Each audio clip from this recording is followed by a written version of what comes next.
Postcards from Beyond, written and narrated by Paul Harris. The Art of Navigation. For thousands of years, sailors have been able to cross the huge oceans successfully by measuring the position of celestial bodies such as the sun, the moon, planets and stars against the visible horizon, and are thus able to calculate their location and navigate their journey accurately. To have guiding principles, to have some fixed point from which to draw measurements, means that we are far less likely to go astray and can reach our chosen destination safely. The Buddha's way to enlightenment begins with right view and right thought as the first two steps.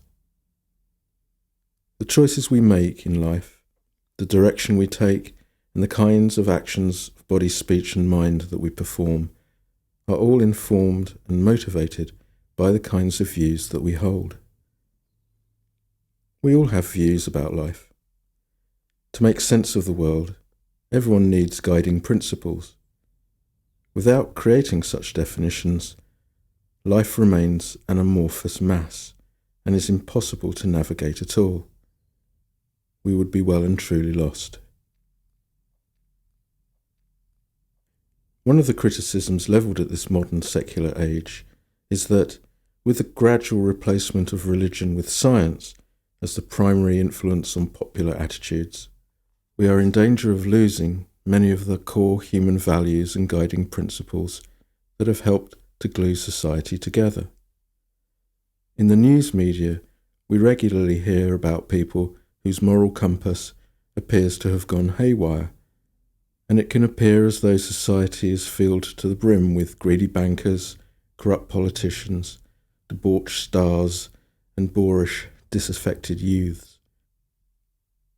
Whilst there are, unquestionably, many critical ethical issues that face modern society, is it really the case that we are being swept away by a dismal tide of interminable moral decline? Isn't it the case that "it wasn't like that in my day" is heard in every generation, looking with something of a shudder at the behaviour of the next? The Buddha maintained that ignorance and craving are the indispensable conditions necessary for anybody to be born into our world. And these core defilements are, therefore, already firmly established in the personality of everyone. This being the case, is it not inevitable that every generation will have its fair share of trouble and lessons to learn? Some argue that in this era of globalization, we now need to establish a set of universal values, a moral and ethical framework upon which all are in agreement, irrespective of creed or culture. Is that possible, however, given quite how complex and varied human beings and their belief systems are? Right and wrong are to be determined by whom? Could a liberal materialist and a religious fundamentalist ever be expected to agree upon the same definitions? It seems unlikely. In Buddhism, wrong is always defined by that which leads to the production and increase in suffering for either oneself or others, or both. Right is always defined by that which leads to the reduction and elimination of suffering for either oneself or others, or both. But these are not just theoretical notions of right and wrong. As my teacher Alan has often said, Buddhism isn't something you just think about, it's something you do. The point is that our understanding of right and wrong is informed directly from our own life experience of what genuinely leads to woe, sorrow and lamentation, and what genuinely leads to peace, happiness and fulfillment, So there is no forceful imposition of values on others in Buddhism. There can be no inquisition.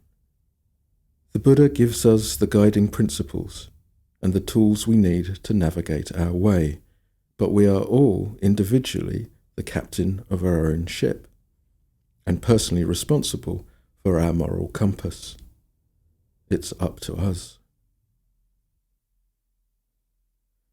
The Buddha taught how life works using two distinct but interweaving philosophies. He taught a conventional or mundane wisdom relating to the everyday world, showing us how to navigate our way around life. He also taught ultimate or supramundane wisdom, sometimes referred to as his higher teaching. It is this aspect of what he taught that leads to the complete elimination of craving, hatred, and ignorance, and to the direct realization of Nibbana, the beyond. The relationship between these two teachings can be understood using an analogy that the Buddha employed. Gautama likened samsara to a great expanse of water with two banks either side. The near shore represents ignorance, with countless beings running to and fro, blindly trying to find their way out of suffering. The far shore represents the understanding of the way life really is, the hallmark of the enlightened mind. The Buddha likened his teaching to a raft that takes us from the near shore of ignorance to the far shore of understanding. The primary purpose of his teaching is enlightenment, and that is the province of his higher teaching. The subsidiary purpose was to help ensure that we have as pleasant a voyage as possible, and that is the purpose of his mundane teaching. Whether the crossing is rough or smooth is actually dependent on our own behaviour. Indeed, without moderating our behaviour, it is impossible to complete the voyage. The Buddha gave a simple 5-point plan for ensuring relative happiness in life now and in the future. In Buddhism, we call this the 5 points of mundane right view, and they are right in the sense of accurately reflecting the rules of life, and because they result in a reduction in suffering for those who adopt them and act in accordance with them. They are: actions have results, generosity benefits the giver, there are mother and father, there are spontaneously arisen beings, there are teachers who know about these things and who can show us the way. These 5 points suffuse and permeate the whole of the Buddha's teaching, and they will be integral components in any discussion of life as seen from the Buddhist perspective, including the contents of this book. That being the case, we will limit ourselves to a brief overview of each. Actions have results. The conditions we experience now are the fruits of our own previous actions. Selfish actions lead to the arising of painful feelings and unwanted perceptions now and in the future, while relatively unselfish, altruistic actions produce pleasant results both now and in the future. This is kamma, and its law cannot be broken. It is a fact of mundane experience in the same way that the law of gravity is. Just as what goes up must come down, so any action taken with a view of self must generate a result that is experienced by the doer. There is a result of giving. This reinforces the principle of kamma, with the added emphasis of presenting people with a simple method to find out whether the law of action and result is real. Generosity applies not just to money.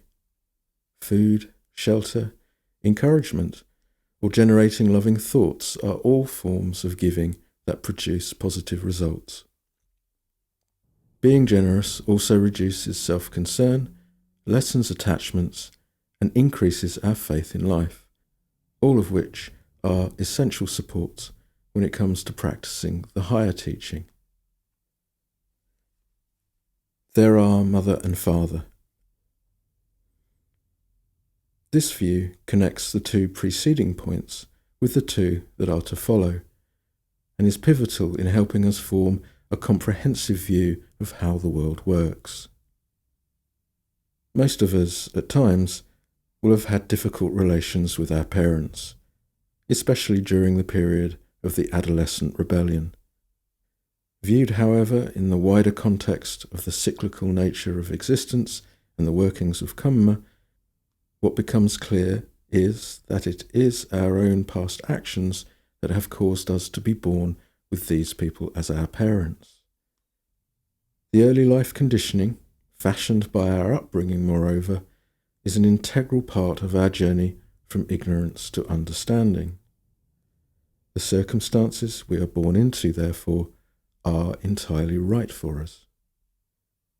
To maintain a grudge towards our parents about how we were raised is to misunderstand the workings of the world, and will seriously impair our own development. Although we may disagree with their opinions or behaviour, they still deserve our respect. They have done so much for us, in bearing the pain of bringing us into the world and making enormous sacrifices to give us a start in life. Understanding the crucial link that our parents provide, treating them or their memory in an honourable way, and developing an even-minded attitude towards our early life conditioning are all aspects of what this point of mundane wisdom means. There are spontaneously arisen beings. Many people these days hold a belief that there is only one life, and that the death of the physical body is annihilation, the absolute end of conscious experiencing.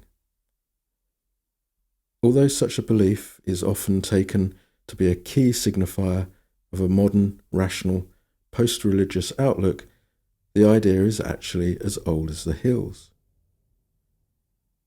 In the discourses contained in the Pali Canon, the Buddha is often engaged in discussing the full spectrum of possible beliefs around what happens at death, including the one-life theory.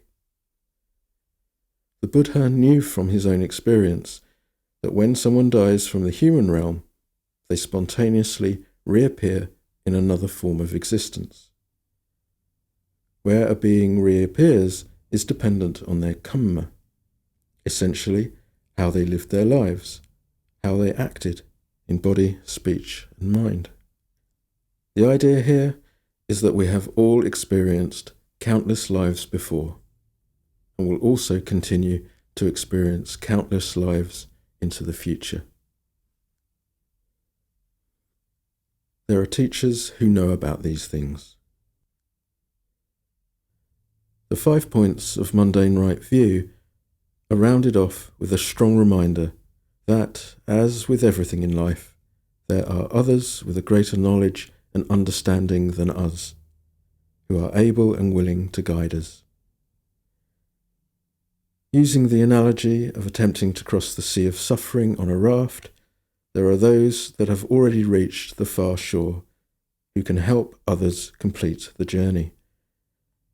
After all, if we already knew the way and did not need telling, we would already be there. An open, generous, and humble attitude towards receiving spiritual guidance is crucial to successfully navigating one's way. These 5 points of mundane right view were not arbitrarily plucked from thin air by the Buddha. He expounded them because they represent the most accurate reflection of the way the world works. Adopting these views opens up a radically different context for understanding life and our journey through it.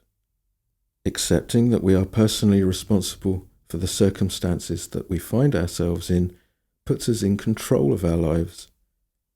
Our destiny really is in our own hands. If you want to know what the future has in store for you, observe your behaviour now. If you wish to ensure a happy future, then you must take responsibility for the ethical quality of your behaviour.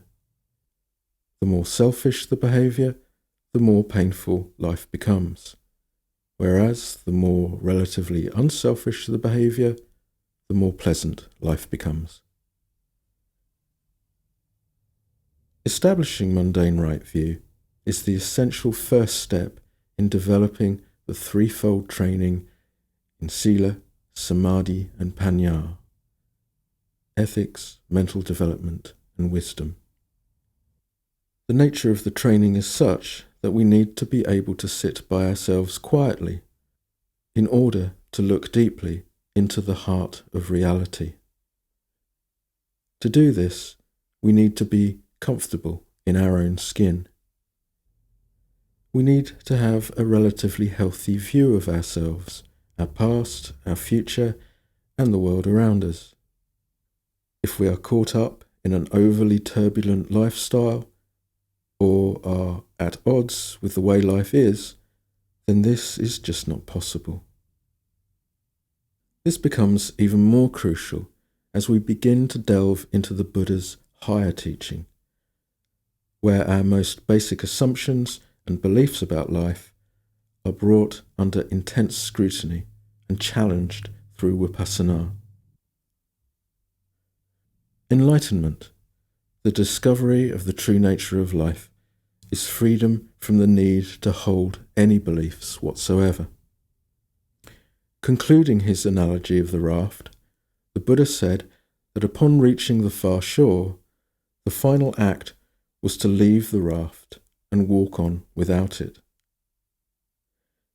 For there to be true freedom, there can be no clinging, not even to the very teaching that brought you to the greatest understanding of all. In the end, all views have the nature to divide, even right ones. And wherever there is division, there is conflict and sorrow. The Buddha taught the way to enlightenment purely out of compassion for his fellow beings. It was the ultimate act of disinterested love. He himself wanted nothing from it. His teaching, he said, was for crossing over, not retaining.